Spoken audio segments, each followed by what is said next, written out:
todos. Boa noite. Na paz do nosso Mestre, que esteja conosco e enche o coração de todo coração de oração. Nessa noite, eu quero iniciar fazer uma leitura de palavras de luz. A escola é um centro de indução espiritual, onde os mestres de hoje continuam a tarefa dos instrutores de ontem.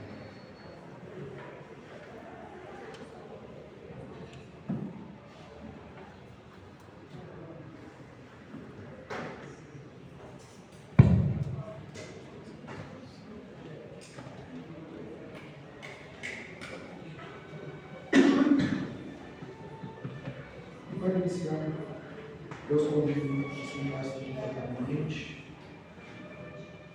fechar os olhos e focar o pensamento no nosso Mestre Jesus. Pai, de infinita bondade, que está aqui conosco neste momento, ensina-nos a ser mais amorosos e caridosos.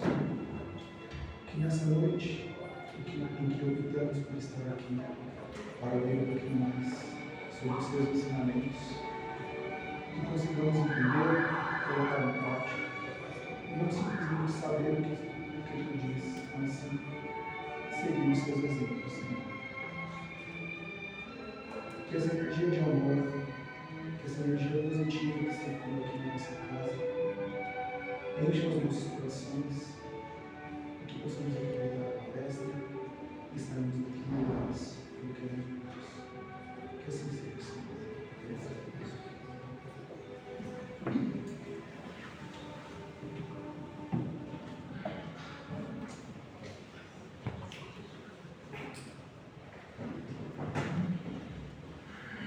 E o palestrante de hoje é o nosso irmão Glaucio, e eu tenho da palestra médium. Irmão Glaucio. Obrigado, Luciano.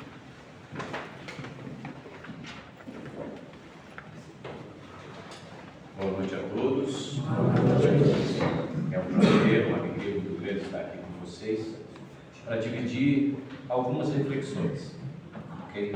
Sintam-se à vontade a qualquer tempo de perguntar, de incluir, de questionar, ok? Desde que nós saímos daqui com harmonia, sem briga, tá bom? Ok. Uma das coisas que foi muito interessante hoje é dia 17 de junho, e dizer que não existe coincidências, né? Não existe o acaso. Hoje é aniversário do nascimento de um cientista britânico que foi laureado com um título maior que tinha dentro do Império Britânico, chamado ser William Crookes. Talvez para muitos de nós aqui, William Crookes seja simplesmente mais um nome, um homem que se debruçou sobre feitos químicos, físicos, para poder justificar muitas coisas e dar andamento para aquilo lá na frente que nós utilizamos hoje, no campo das imagens, os raios catódicos, né, que a gente vê hoje sendo substituídos por outras tecnologias, foram formados lá na frente, as chamadas dos tubos de televisão. Sabe aquele que dava tapa sempre uma maneira frágil de consertar as coisas.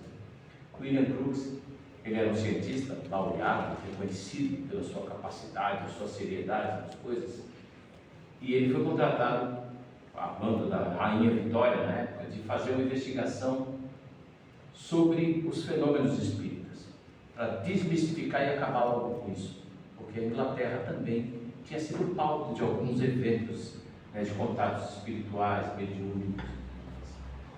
E depois dele fazer todos os experimentos, e os experimentos tão contundentes, em que ele caminhava ao lado de um espírito materializado, cujo nome ficou conhecido como Kate King, através de uma médium que tinha, né, se disponibilizado a passar por suas experiências. Então, hoje é aniversário do nascimento de Sir William Crookes. Espero que você nos ajude, né, na nossa palestra de hoje, porque desse tema você se ocupou com grande parte da sua vida e com muita honra, né? E nunca negando os fenômenos que aconteceram. Quando a gente colocou o nome, como chamava lá? O médium, a médium, mediunidade, parecia que era alguma coisa simplesmente jogada no ar que não pertencia a nenhum de nós, pertencia geralmente àquele ou aquela. A Nadir só. Ela é médium, o resto de nós, absolutamente não nada. E não, médium é uma condição dos seres vivos. Os seres vivos os seres vivos. Isso dá muito debate ainda. Nós estamos ainda construindo o entendimento de tudo isso. Mas é um assunto que diz respeito a todos nós. Por que a mediunidade é uma coisa importante? É uma ferramenta contínua da vida para dizer que nós não estamos aqui sozinhos. Nós nunca fomos esquecidos. Sempre teve alguém cuidando de nós. E esse elo, ele é tão sutil e tão bonito, que ele procura, de certa maneira, proporcionar a nós o desenvolvimento e o crescimento dos nossos espíritos, dos nossos valores. Nós não sabemos como começou a construção do universo. Existem muitas teorias a respeito de tudo, como aconteceu, quando aconteceu. E alguns até colocam assim, não, no nosso universo tem cerca de 14,3, 14,5, 14,6 bilhões de anos, pelos cálculos científicos que se pautam em matemáticas, mas novas descobertas e apontamento por determinadas zonas do nosso universo nem sempre justificam essa teoria, mas teria que ter um início, alguma coisa que eu pudesse explicar. Mas até agora nós não conseguimos explicar. A coisa mais próxima, a coisa mais próxima do que nós talvez tenhamos ouvido dizer, que é a respeito do Big Bang, ele começa a ser desmistificado e começa a ser desmontado pelas próprias teorias de construção dos astrofísicos, dos homens que se ocupam a entender a mecânica do universo. E aí ele chega num cálculo matemático e diz assim, bom, o universo ele é conhecido somente em 4%, outros 96% a gente não conhece. Mas esses 96% eles devem ser sustentados por outro universo, que sustenta outro universo, que sustenta outro, que são interligados de alguma maneira. E nos cálculos matemáticos, isso é uma coisa muito louca que passa em nós, é que hoje existem concepções de que 11 esferas universais se sustentam entre si. E de certa forma elas se comunicam, elas se falam, elas são interpenetradas. Sabe quando a gente brinca com uma bolha de sabão, pega, mexe, e ao invés de ser uma bolha só, sai diversas bolhas, umas juntas com as outras assim? É alguma coisa, um modelo mais ou menos dessa natureza, que alguns dos nossos cientistas pensam existir. E aí, festa para nós, acho que uma frase que eu ganhei de presente quando eu tinha uns 15 anos de idade, mais ou menos, numa série que foi passada na TV brasileira, chamada Cosmos. Não é do tempo de vocês. Esse, quer dizer, tem jeito que é assim. Ela foi criada por um astrônomo chamado Carl Sagan, em que ele falava sobre as diversas perquisições, as diversas descobertas, as diversas investigações que os homens faziam a respeito da criação do universo e das coisas. E a definição dele para mim é que cabe mais hoje em dia a respeito disso. E ele diz simplesmente que o universo é, o que sempre foi e o que sempre será. Isso deveria ser suficiente para nós nos convencermos disso. Mas acontece que a nossa maneira de pensar é muito ligada a uma escola muito antiga filosófica, que veio lá da Grécia e atravessou a Roma e de certa forma se espalhou pelo mundo inteiro europeu e veio para nós como herança da nossa colonização, em que tudo tem que ser explicado com as coisas que tem aqui. Tudo tem que ser justificado com as coisas que tem aqui. De certa maneira, isso fez construir para todos nós algo que a gente chama de o geocentrismo. Nós somos a razão da vida do universo. Tudo se resume à Terra. Só existe vida na Terra, só existe nós no universo. Nós não conseguimos localizar absolutamente nada até agora que seja diferente de cada um de nós. E essa construção vem sendo debatida há muito tempo, E os cientistas têm trabalhado para dizer, não é possível. matematicamente é possível que exista vidas em outros lugares. Só que a gente procura o quê? Procuramos a nós mesmos. Eu não sei se vocês já tiveram a curiosidade de voltar ao lugar em que vocês foram crianças. Tem muita gente que está aqui desde que era criança, né?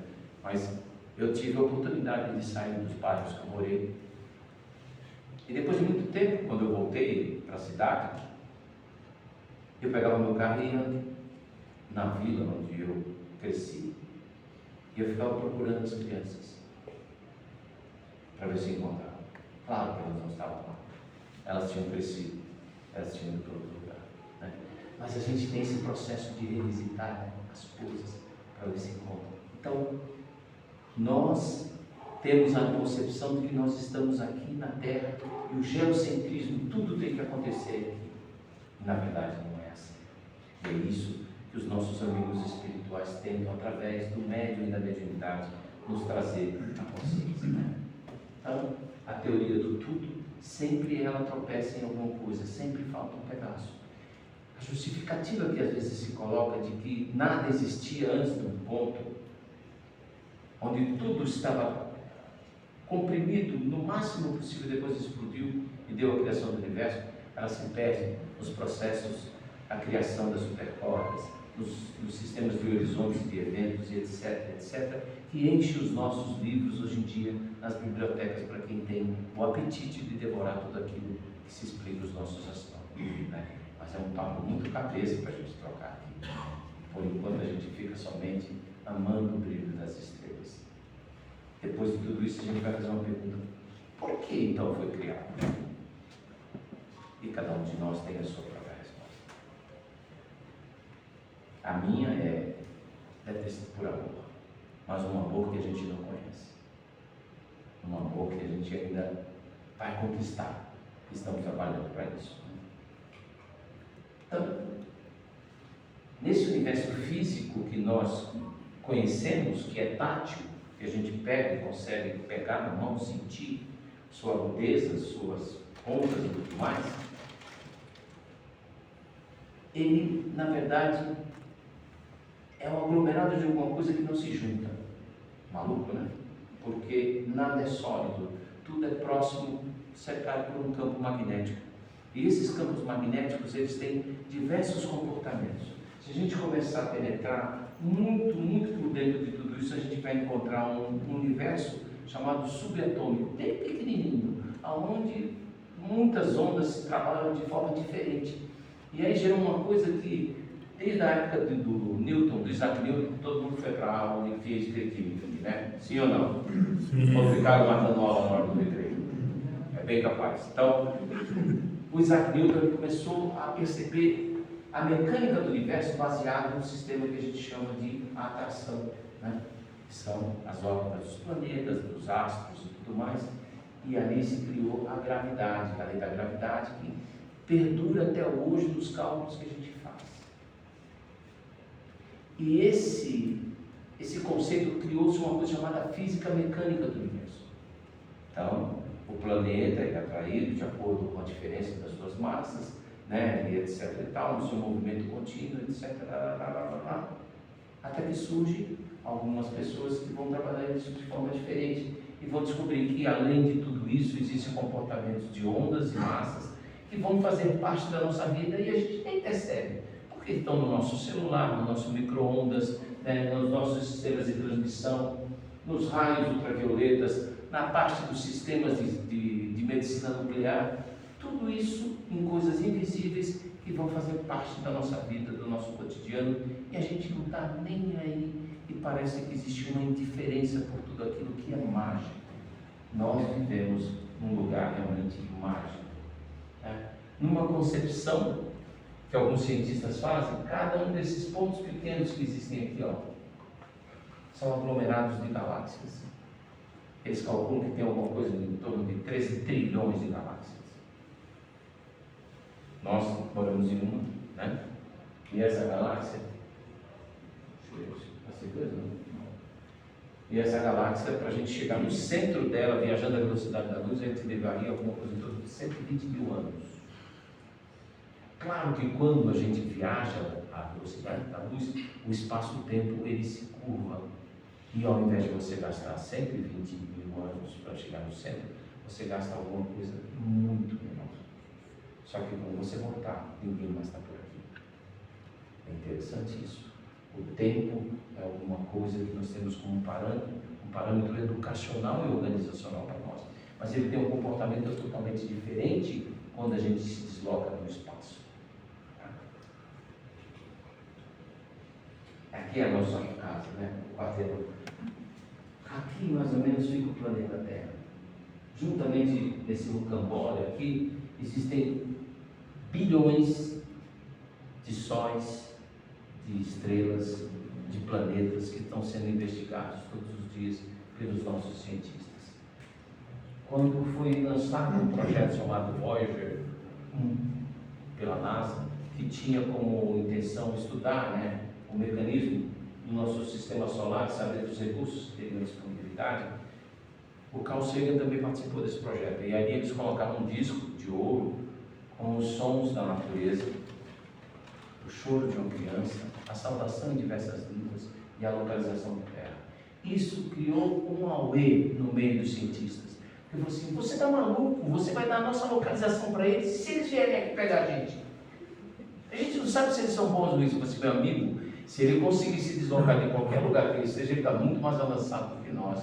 Né? Então, acho que ele, alguma coisa vai contribuir para o nosso desenvolvimento.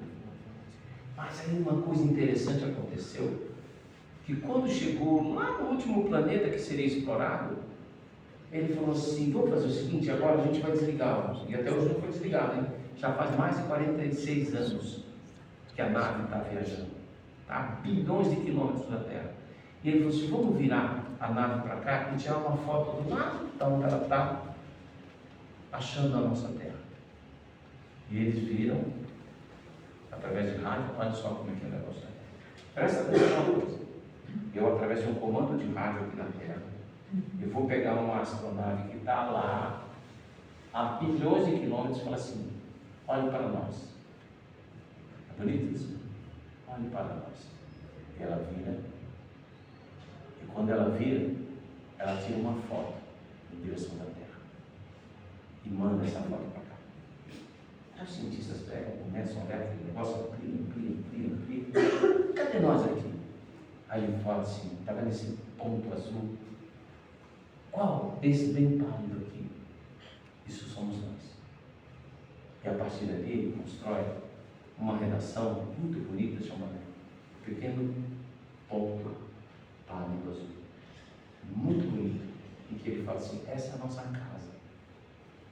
É aqui que estão enterrados todos os nossos amores, as nossas conquistas, a vida de muitas outras pessoas que tiveram glória, que foram corruptos e tudo mais, tudo aconteceu aqui. Se nós precisarmos de ajuda, não tem ninguém por perto. Não menos do que 4 anos-luz para poder chegar até nós. E precisariam de uma tecnologia que a gente desconhece. Então, as únicas pessoas que são capazes de nos ajudar hoje somos nós mesmos. Essas descobertas vão levando os cientistas a tomarem. Então, aqui é a nossa casa, né? Nosso lar. Todo mundo quer ir para o nosso lar? Aqui. Exatamente aqui. Esse é o lugar que a gente tem para cuidar. E esse lugar que nós temos aqui para cuidar, diferentemente de que muitos de nós pensamos, também faz parte do mundo espiritual. Nós somos espíritos. Nós estamos aqui. Numa densidade material diferente dos nossos amigos que nos cercam.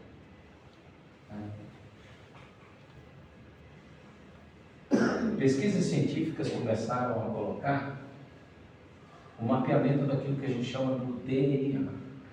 DNA é um conjunto de bloquinhos que estão sendo mapeados num projeto chamado Genoma e que foi identificado alguma coisa na casa de 320 mil componentes diferentes, né, na sua hélice. E aí eles começaram a brincar com esses legos.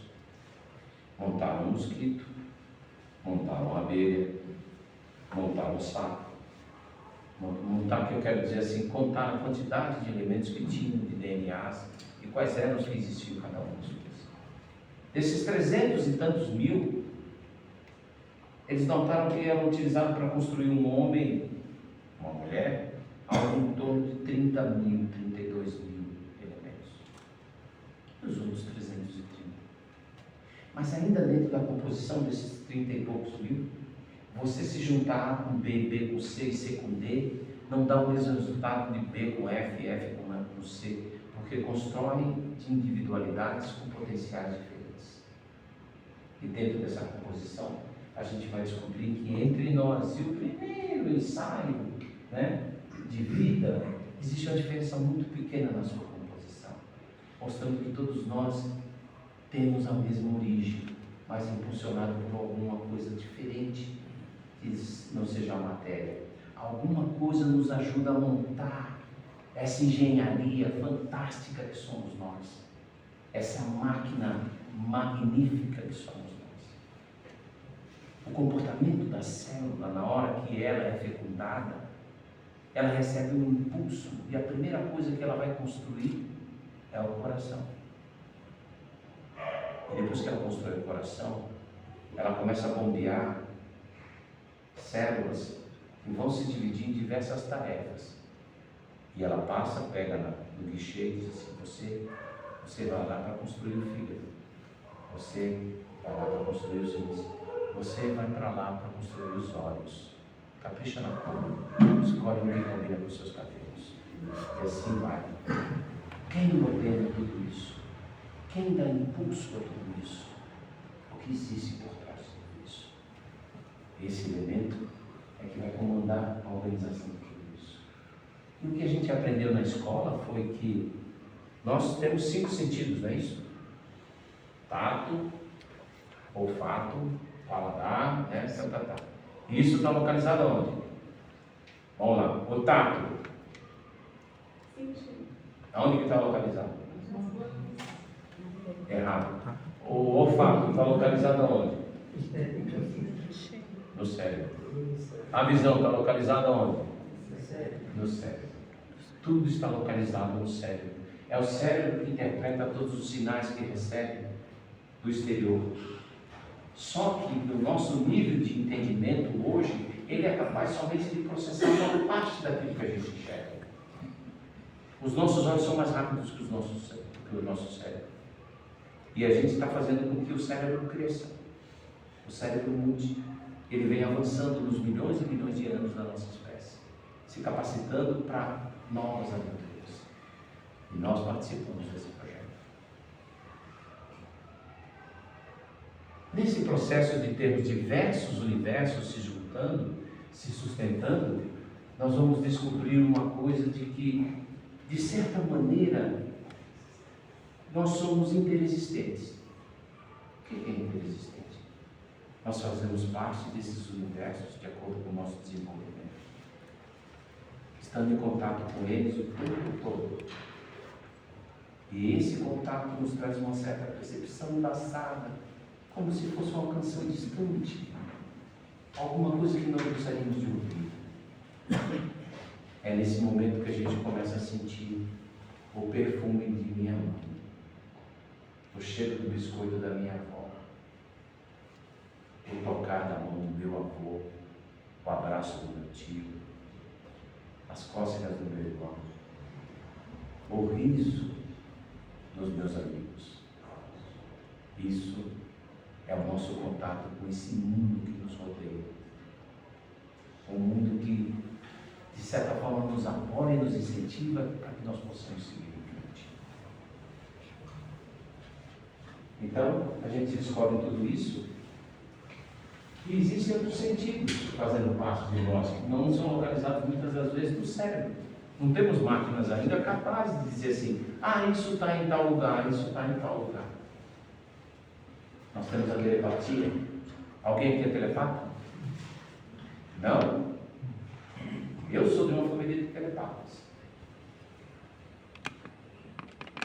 Meu pai não precisava nem falar nada, ele só olhava para mim. E as coisas tinham que acontecer. São coisas que acontecem. A intuição Eu acho que não é bem por aqui. Geralmente as mulheres têm mais intuição do que o homem, né? A gente tem um certo problema com essa parte de intuição. Psicometria. A psicometria é uma coisa intrigante, em que você pega um determinado elemento e você consegue ler o que aconteceu, no que ela estava envolvida, a quem ela pertenceu, que história ela tem para contar. Todo aquele que sente um grau qualquer de influência dos espíritos é por esse fato médium. Essa faculdade é inerente ao homem, não constitui, portanto, um privilégio exclusivo. Pode, pois, dizer-se que todos são mais ou menos médiuns. Então, todos nós, senhores, médiuns, boa noite. Sejam todos bem-vindos à palestra que fala de vocês, de nós todos, ok? Tudo bem? Como acontecem os intercâmbios espirituais? Geralmente a gente ouve um termo que é assim, ele está incorporado, né? Na verdade, não existe a incorporação. O que os nossos amigos que estudam a mediunidade, com o amparo dos amigos espirituais, dizem que a conexão que existe do espírito desencarnado com o espírito encarnado é feita do perispírito com o perispírito, em que se acopla ali e tem acesso às centrais de comando das coisas que pertencem àquele espírito encarnado, aquela alma encarnada, aquele corpo. Okay? Então, assim, a incorporação ela pode acontecer de uma maneira descontrolada e violenta, muitas das vezes quando o médium não tem a capacidade educativa, ou quando o espírito que vem se comunicar não tem a capacidade educada, né, de fazê-lo, então existe um certo embate do tipo, sai daí que você não é daqui, etc e tal, e a gente vê essas confusões muitas das vezes em que os médios se atiram no chão e têm determinados comportamentos que é quase como uma recusa de invasão de espaço. Tudo bem? Dúvidas, perguntas até aqui? Normal? Em todos os tempos, absolutamente em todos os tempos, não é, Nadia? Nós fomos envolvidos por esses nossos amigos que buscam nos trazer mensagens, colaborações e, podemos dizer assim, tramas em nossas vidas, dependendo do que a gente busca. Em todas as culturas, em todas as filosofias, sempre teve alguém falando com o céu. A gente vai encontrar isso no Egito, a gente vai encontrar isso na Grécia, vamos encontrar isso no judaísmo, vamos encontrar isso no xamanismo, né? Na Grécia, em Roma, Grécia. Todos os lugares existiam sacerdotes, ali você tem os profetas, aqui você tem as pítias, aqui também as pítias, aqui os xamãs, né? E aqui os pajés, sempre evocando quem? Os espíritos. Aí vem uma coisa que quer dizer assim, mas Moisés proibiu, Deus proibiu a mediunidade. Não. Essa leitura é errada. Quando nós estivemos estagiando no Egito, povo hebreu, nós descobrimos lá uma ampla escola sobre mediunidade. E também existia um sincretismo com o que tinha à disposição da África, que já atuava a parte da comunicação com os espíritos. Então, fazer a consulta a um espírito era uma coisa muito comum. Mas se pedia por quê? O que você ia perguntar para o espírito? O que você ia pedir para o espírito?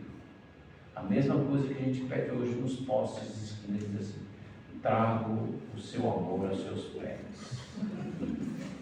De preferência com carro 0 km, cheio, cartão de crédito sem limite. E é até 7 dias, viu? Eles estão bravos. 7 dias tem resultado garantido, todo dia de volta. Então, o que nós buscamos, nós encontramos do lado de lá. Baseado nisso, para alguém que tinha a tarefa de educar um povo para um comportamento direcionado ao bem, isso tinha que ser abolido. E aí ele fala assim, é proibido quando tiver que fazer qualquer tipo de manifestação de alguém falar com o plano espiritual ou com Deus, né, que ali tudo era com Deus, ele cria o primeiro colégio mediúnico que se tem notícia. E isso está no próprio Antigo Testamento. Então ele tinha lá os sábios em que ele colocava para ser os portadores das verdades vindas do plano espiritual. E ele mesmo foi alguém que fez o intercâmbio mediúnico o tempo todo, né, com as altas potências criadoras da Terra. Tudo bem? Aqui? Ok. E aí isso tudo vai aparecer principalmente em Jesus, porque Jesus tem aquele encontro magnífico, né, com Elias, com Moisés, com João Batista, juntamente com os discípulos e tudo mais. E depois ele também vai aparecer, meu Deus, ele vai aparecer chamando Lázaro do túmulo, né, para a vida. Ele não poderia falar com os mortos, Lázaro estava morto, não podia falar, como é que ele fala com o morto? Então, já começa aí alguma coisa para questionar. Ah, é? Então não pode falar com o morto? Então, peraí, então vamos começar a entender. Isso não é debate, mas entender que não existe absolutamente nada de proibitivo nesse sentido. O judaísmo, até hoje, fala sobre reencarnação, fala sobre comunicação com o mundo espiritual e todas as coisas que são inerentes que a gente fala até hoje. Tudo bem? Até que, depois de muita informação, em que a gente aprendeu ao que não deve fazer, o que deve fazer e o porquê fazer, com Kardec. E ele começa a abrir esse campo chamado da mediunidade, até porque é através dela que se vai construir a doutrina dos espíritos. Por que a doutrina dos espíritos? Porque tem mediunidade envolvida e são os espíritos que estão dizendo o que se tem que fazer, explicando as coisas para todos nós. Para que isso? Para que nós possamos evoluir, para que nós possamos seguir em frente, para que nós possamos aprender a melhorar, a atingir os nossos objetivos. Existe uma mensagem que é de São Vicente de Paulo, no Evangelho segundo o Espiritismo, que todo mundo faz o Evangelho em casa, né? Aqui? Sim. Todo mundo lê o Evangelho, não lê? Sim.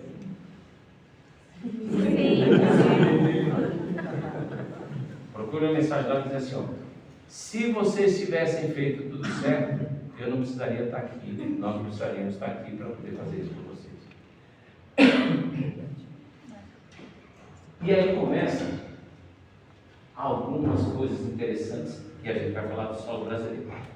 Essas figuras a gente pode chamar dos desbravadores, os pioneiros da mediunidade, dentre muitos, esses são alguns. Essa daqui é Ana Prado. Ana Prado nasceu no final do século XIX, lá em Parintins. Todo mundo sabe onde fica Parintins? A festa do boi. Nasceu em Parintins, era de uma família espírita, mas o interessante é o seguinte, ela nunca se envolveu com o espiritismo. Aí o marido dela era um entusiasta do espiritismo e tudo mais, e tentava fazer experiências, porque quando eles mudaram lá para Belém do Pará, eles não conseguiam qualquer centro espírita, porque imagina ser espírita no começo do século passado aqui, né? Hoje já é difícil, imagina naquela época, né? Então, não tinha de fazer isso, começava a fazer experimento em casa. Vem Ana, vem participar. Eu não acredito nessas coisas, eu estou ocupado, agora não vou mexer com ele. E o filho mais velho, e o pai fazendo as sessões, e chamando a mãe, vem mais um aqui para dar força. Não, isso é besteira, não sei o que lá. E até que ela, tá bom, ela vai e começa a participar, e os eventos começam a acontecer. As coisas começam a se materializar, e aí começa a tomar uma seriedade diferente. As coisas são transportadas, aparecem na sala, flores, vasos, pedras, etc. Espíritos começam a andar pela casa, à luz do dia.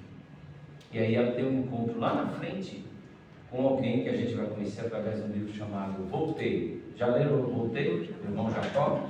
É através da Ana Prado que a filha do Jacó, do Frederico Filho, ela se materializa e fica com os pais durante um certo tempo, sentado no colo, conversando e tudo mais. Eles tinham perdido uma filha em plena flor da infância. Foi acusada de muitas coisas. feiticeiro, perseguido e tudo mais. Não teve sossego, tem enfrentado acima de tudo os preconceitos da época. Né? Ao invés de a gente tentar entender como William Crookes fazia no começo do século, nós preferimos perseguir.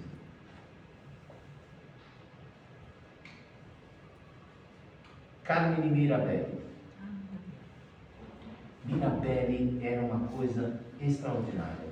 Nasceu em Botucatu, era filha de uma família italiana, né? Família bem posta e tudo mais. Recebeu educação a princípio naqueles colégios de padre, né? E seus efeitos mediúnicos e sua mediunidade começou a aflorar dentro do colégio. E ele começou a fazer uma pregação em latim que ele nunca tinha aprendido, motivo que espantou demais os padres. Ele foi expulso do colégio, né? E foi ter que estudar em outro lugar, né? E ele não sabia o que estava acontecendo. Chegou a ser internado num sanatório, porque as coisas que aconteciam em torno dele só podiam ser justificadas por alguém que era louco. E os médicos examinavam, assim, não achou cura nenhuma nesse homem. O interessante dele, numa determinada fase, ele começa a trabalhar numa loja de calçados. Já ouviram falar da Clark Calçados? Já. Ficava na rua direita. Alguém lembra? Era uma glória. Nossa, vou no centro da cidade comprar sapato. Era uma aventura. Tinha que contar para o pessoal quando chegava. Vocês pensam que a vida está difícil hoje? Então, ele vai trabalhar na loja e de repente começa a voar caixa de sapato para todo lado. O sapato sai andando no meio da loja. Fala assim, mas o que está acontecendo? Ninguém sabia o que estava acontecendo, nem ele mesmo sabia o que estava acontecendo, até que foram cercando, e assim, o provocador de tudo isso é o senhor Carmine Mirabelli, vamos botar ele para fora. Botaram ele para fora, ele teve que arrumar outro emprego e tudo mais. E aí, conforme ele vai entendendo que ele é o causador de tudo isso, ele vai participando de diversos processos de investigação através de institutos criados nesse sentido. A mediunidade dele era tão aguçada que ele tinha a capacidade de escrever com os dois pés simultaneamente, com as duas mãos, falar outra língua. Os espíritos se assenhoravam do mecanismo dele e faziam com que diversos eventos começassem a acontecer. Ele entrava, ele flutuava. Vocês vão procurar, se foram no YouTube, vocês vão procurar a história dele. Ele chegava a flutuar, saía por uma janela, entrava por outra no prédio, assim, no terceiro andar, mais ou menos. Acho que não queria ir muito alto também, ele ficava rodando. Esse comum é uma coisa meio louca de falar, né? Assim, ele estava numa estação de trem, por exemplo, daqui a pouco ele desaparecia, ia aparecer lá em Santos. Já pensou? Você não tem dinheiro para voltar aqui? E ele foi acusado e foi assim, fichado na polícia, preso, porque o que acontecia? Desapareciam as coisas, falavam assim, ele roubou, ele furtou. Olha a agonia, porque os espíritos pegam e transportam as coisas, levam embora. E ele falou assim, ele foi acusado de roubo, foi acusado de furto, recebia receituários de médicos do plano espiritual, de pessoas que tinham doença e tudo mais, foi perseguido por prática ilegal da medicina. Faltava o William Crookes para poder estudar, mas tínhamos nós, os brasileiros, para verificar o sistema. Esse daqui vocês conhecem? Peixotinho, né? Você não vai. Francisco Peixoto Lins, Peixotinho. O Peixotinho é um espírito fantástico. Ele já está nesse trabalho. Esses espíritos, eles estão nesse trabalho de esclarecimento da humanidade há milênios. Há milênios. Eles vêm através dos pedidos de Jesus e dos nossos mentores para poder nos trazer determinadas coisas, para dizer assim, o que mais que vocês precisam que eu faça para vocês acordarem, para vocês assumirem. E o Peixotinho, ele tinha uma mediunidade ímpar de materialização e de cura. Tinha uma vida muito difícil, ele era oficial do Exército Brasileiro no tempo de guerra aqui. Como começou a mediunidade dele? Ele tinha os eventos dele, com 14, 15 anos, ele começou a incorporar algumas entidades que tinham uma força absoluta e pegou às vezes uma briga, mas para muito longe.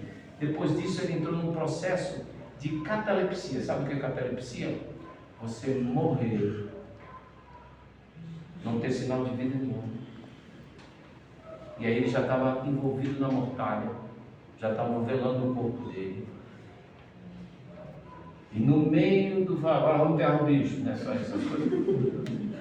E pá, acorda. Aí, mas quando ele volta paralisado das pernas para baixo.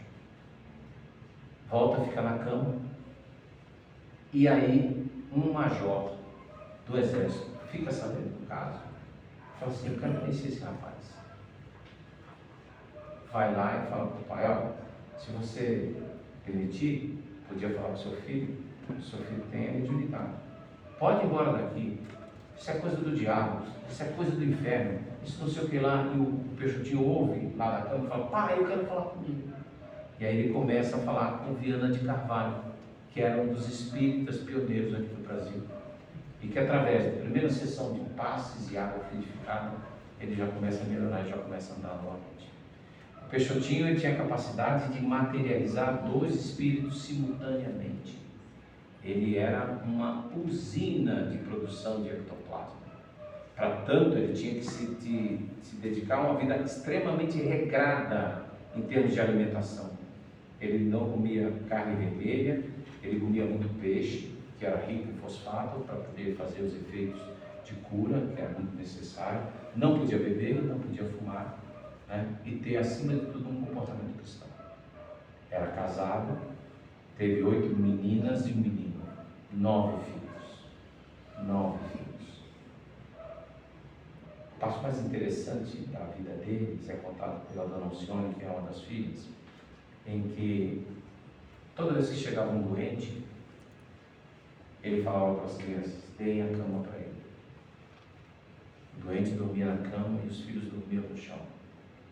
E dá o travesseiro para ele. Mas papai, o meu travesseiro, dá, a visita merece o melhor. E as crianças, os 8, os 9 filhos, desde pequenos, eram levados a praticar a caridade constantemente. A dona Baby, né, a dona Benedita, que era a esposa do Peixotinho, ela muitas vezes, sabe, estava lá no fogão, entrava alguém reclamando que estava passando necessidade, ela desligava o fogão, e até a casa da pessoa, trazia a família inteira para dentro de casa, com os filhos, porque o marido se alcoolizava, começava a agredir e tudo mais, botava dentro de casa, cuidava das crianças e falava assim, você vai cuidar desse, você vai cuidar desse, você vai cuidar desse. A dona Alcione conta que chegou assim, você vai cuidar do bebê, você não vai de bebê, você vai cuidar do bebê. Agora é o seguinte, você vai cuidar dele integralmente. Vai lavar as fraldas dele, não tinha fralda descartável naquela época. Isso, vamos imaginar. Então tinha que lavar a fralda. Eu não vou lavar, você vai lavar sim, você vai lavar. E você não pense que você está fazendo caridade com isso. Você não está fazendo caridade, você está cumprindo sua obrigação de cidadã. Entenda isso. A mão firme de Dona Baby foi o sustentáculo do Peixotinho. Então a gente fala muito do médium, mas ela tem que ter um amparo do ambiente necessário a encontrar o equilíbrio para o desenvolvimento da sua missão, do seu trabalho. Tá? Certa feita, uma pessoa entrou lá na casa do Peixotinho e começou a falar para ele. Era uma cozinha, né? É uma casa pequena, dá para ouvir tudo, né? Comunicação, telepatia. Aí a pessoa fala, não, você é um grande médium, Peixotinho, você deve ser o maior médium do Brasil. Aí ela desligou o fogo, não queimou o feijão, né? Porque já é muito vídeo. Foi lá e falou assim, não, ele não é o maior médium do Brasil, ele é o maior médium do mundo. Agora o senhor vai e coloca ele num pedestal, para ele cair bem alto e se esborrachar. Peixoto é um homem devedor, é um espírito devedor, ele está aqui para trabalhar. O senhor veio aqui para elogiar, o senhor veio para desviar o trabalho dele. Ele está aqui para se recuperar. E ele falava assim, Jesus é convidado constante aqui em casa. Ele é o chefe da nossa família. Que espírito, que dedicação. Nunca, Dona Baby falou, nunca, durante toda a vida do Peixotinho, a casa dele não ficou sem receber alguém de fora e ser hospedado por eles. o exemplo maior de você tem a mediunidade, mas você tem acima de tudo a caridade, o amor e o senso de dever a cumprir. Eu acho que essa é a mensagem que tem aqui, né? Que é mais significativa. Opa, bem. Não está bem não. Nossa, eu estou com o dedo muito rápido. E esse aqui? É o Zé. É o Zé, né? Zé Arigora, filho de um fazendeiro, lá pro lado de Congonhas do Campo, em Minas Gerais. Um menino aluado, maluco, que vivia apanhando do pai, porque via as coisas, ficava assustado, mas acima de tudo, desde novo, deixava com que aqueles homens que tivessem fome levassem as coisas da fazenda para comer. E o pai dele ficava extremamente irritado com ele. Apanhou muito. Até que ele começou a crescer e se enamorou de uma moça e falou: vou casar com ela, se você casar com ela, eu deserto você. Pois está feito. E aí ele vai para o centro da cidade, casa, né? Começa com uma vida muito simples, muito humilde, arrumando emprego aqui e acolá, e a mediunidade começa a ser mais assintosa, porque desde criança ele viu os espíritos, e ele viu um careca, ele falava do careca, e o careca não saía do pé dele.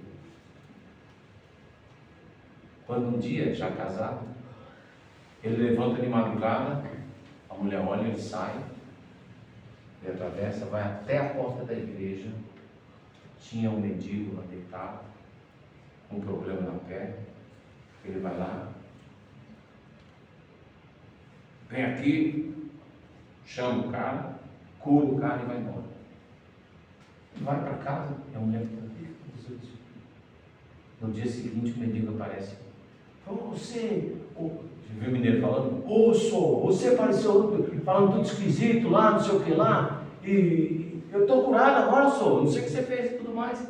E começa a missão dele de incorporar o médico alemão Adolf Fritz, que fazia cirurgias escandalosas a céu aberto, utilizando muitas das vezes instrumentos enferrujados, facas de cozinha, garfos, coisas não convencionais a uma boa mesa cirúrgica.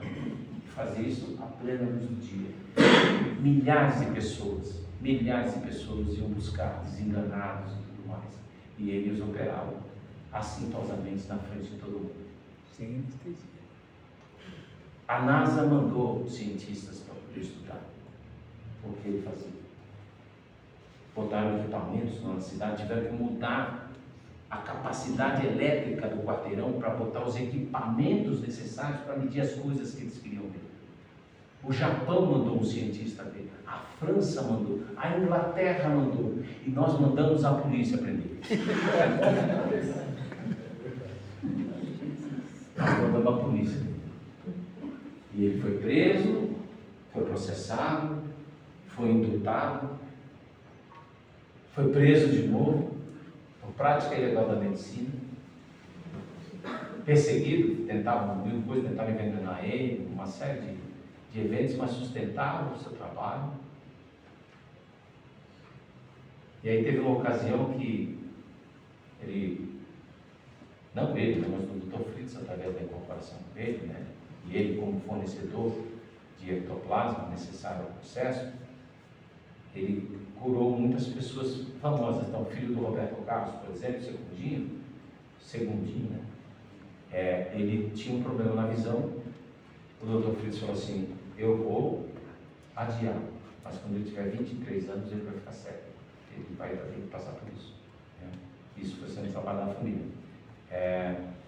E depois a dona da Antártica, sabe a fábrica de refrigerantes e cervejaria da Antártica, era uma família alemã, né?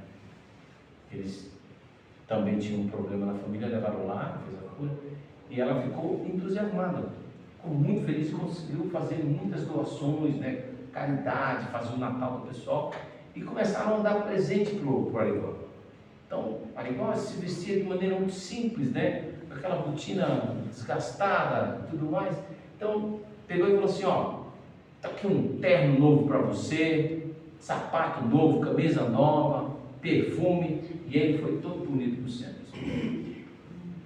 Chegou o Arigó lá para trabalhar, porque ele trabalhava de camisa aberta até aqui, né? Uma figura, você pode procurar. Aí ele chegou todo enfeitado lá no centro e ficou esperando. Centenas de pessoas lá. E lá, o careca não veio, cadê o careca? O careca não quer vir, o careca não veio. E ele ficou transtornado, voltou para casa, aí o Fritz apareceu para ele e falou: Arigó, o que está acontecendo com você? Cadê aquele Arigó simples? Aquele rapaz de bom coração? Por que você não está aqui? Quem é esse? Ele pegou, deu tudo que ele recebeu, bota-se o vestido da maneira dele, botou a roupa velha, falou: dá tudo isso embora, não preciso disso não, o careca já deu bronco em mim, e ele vai lá para trabalhar e fazer as cirurgias. Esse estado de coisas, de compreensão que a gente tem dos fenômenos, é que às vezes nos assusta, né? Como algumas civilizações têm uma visão diferente de todos os eventos, e a gente sempre se embasa muitas das vezes no preconceito, e não percebe da sutilidade, da presença, dessa coisa maravilhosa que é o contato com os nossos irmãos, com os nossos pais, com os nossos tios que estão no lugar, não é? Então, nesse processo todo, começam a nascer em nós diversas outras capacidades que a gente não sabe exatamente como acontece, o que acontece. Eu vou passar, inclusive, agora para a Lu, que vai fazer a apresentação desse quadro. Então, ó, esse rapaz aqui chama Stephen Wiltshire. Ele, num voo panorâmico de helicóptero, numa cidade que ele nunca conheceu, ele vai, olha tudo, viaja de helicóptero, coloca ele numa sala, num painel bem grande, e ele reproduz tudo o que ele viu nas quantidades certas de janelas e portas dos prédios que ele avistou. Se estavam abertos, se estavam fechados. Mediunidade, isso, quem sabe? Esse daqui, Kim Peek. O Kim Peek, ele lia um livro de 800 páginas em aproximadamente 13 minutos e guardava 95% do que estava escrito. Quanto tempo faz que aquele livro está na cabeceira da sua cama? Você lembra o que tinha no capítulo 1? O que é isso? Mediunidade? Desenvolvimento cerebral? Alonso Moro, quando ele tinha 6 anos de idade, ele caiu, quando ele era bebê, 6 meses, ele caiu do colo da mãe dele, teve um amassamento na caixa craniana, prejudicando o desenvolvimento cerebral. A mentalidade dele é de uma criança de 6 anos, mas ele é capaz de esculpir os mais belos animais que são vendidos através de leilão nas principais casas dos Estados Unidos. O que é isso? É ele que faz? Um espírito que vem e que o ajuda? Capacidades, vidas passadas. Esse rapaz tem aqui uma história muito interessante, Ben Underwood. Ele foi diagnosticado com câncer na base dos olhos, e para que ele pudesse ter uma vida constante, mais longa, né, tinham que extrair os olhos dele para tirar o tumor. Então a família chegou para ele e falou: você não vai mais enxergar, vai ter que fazer isso porque você está muito doente, mas papai, mamãe, seus irmãos, todos vão estar aqui do seu lado. Eu não vou mais ver vocês, você vai sentir a gente. Então ele vai para a mesa de cirurgia. Quando ele volta da anestesia, ele acorda e fala para a mãe: eles não vão mais me operar? Não, você já foi operado, mas como se continuam vendo vocês? E ele vê sem os olhos, anda de bicicleta, joga basquete, consegue andar sozinho pela casa, quarteirão, para a escola. Mediunidade? O que seria isso, Nadir? Capacidade extrasensorial? X-Men?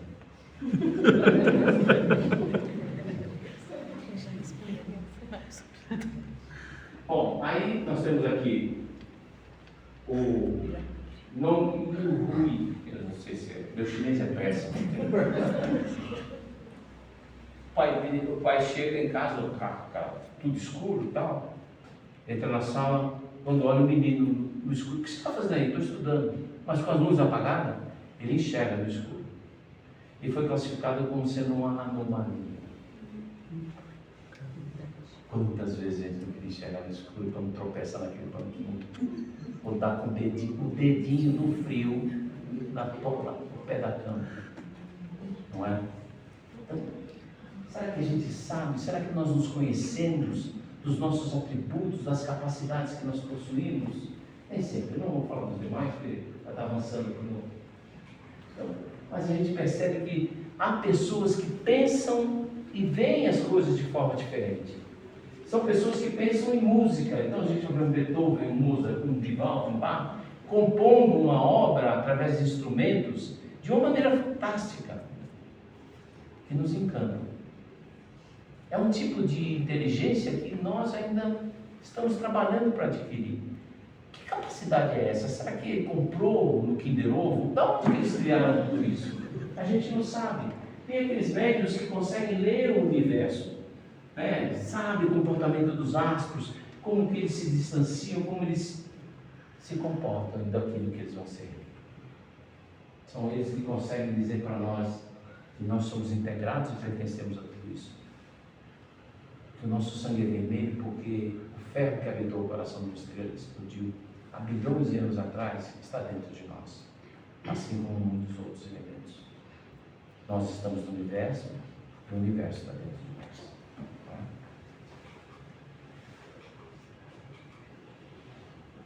Mediunidade pode nos tornar necessários para determinadas batalhas, determinadas tarefas difíceis, e nos chamam, nos colocam em processo de inconveniência familiar, muitas vezes, ou até nacional, né? Como foi o caso de Joana d'Arc, que é o resgate de um grande espírito, que aprendeu através das suas lutas a reencontrar a luz.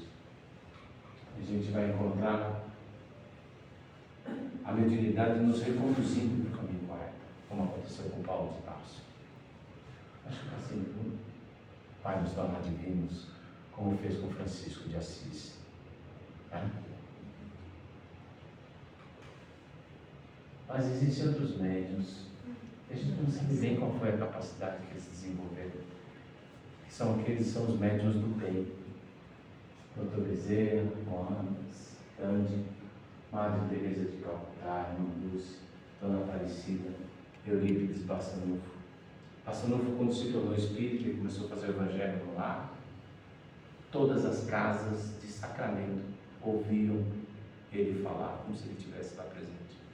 Nós temos um mediúnico fantástico, isso é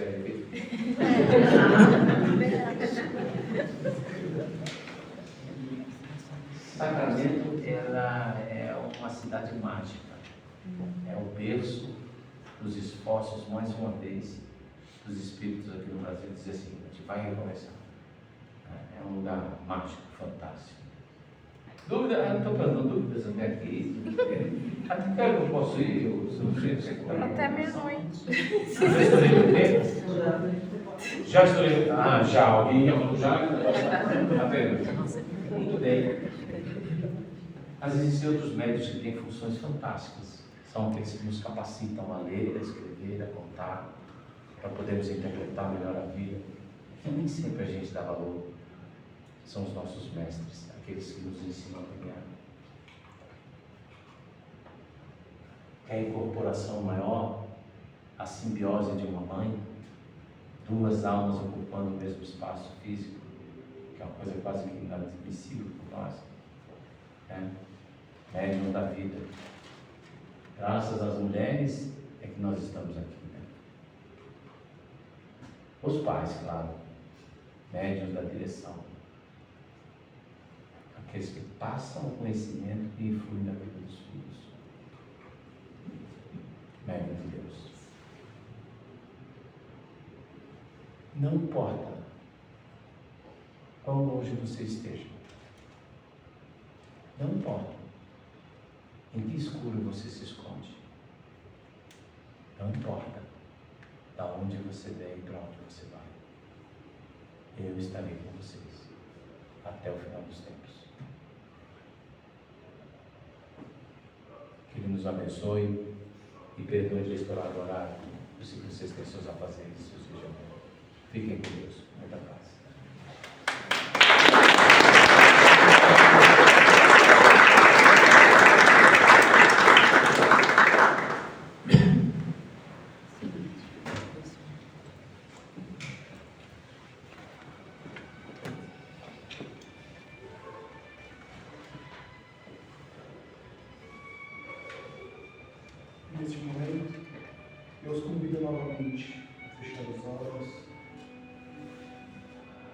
manter o nosso pensamento no nosso Mestre Jesus.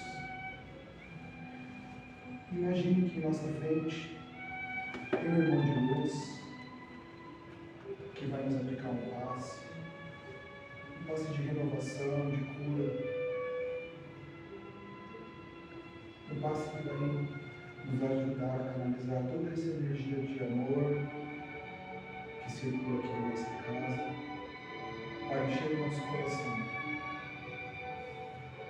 Que nosso Mestre Jesus permaneça conosco, nos orientando, nos inspirando, para que tenhamos mais caridade, para que tenhamos mais amor e, de fato, passemos a seguir os seus ensinamentos.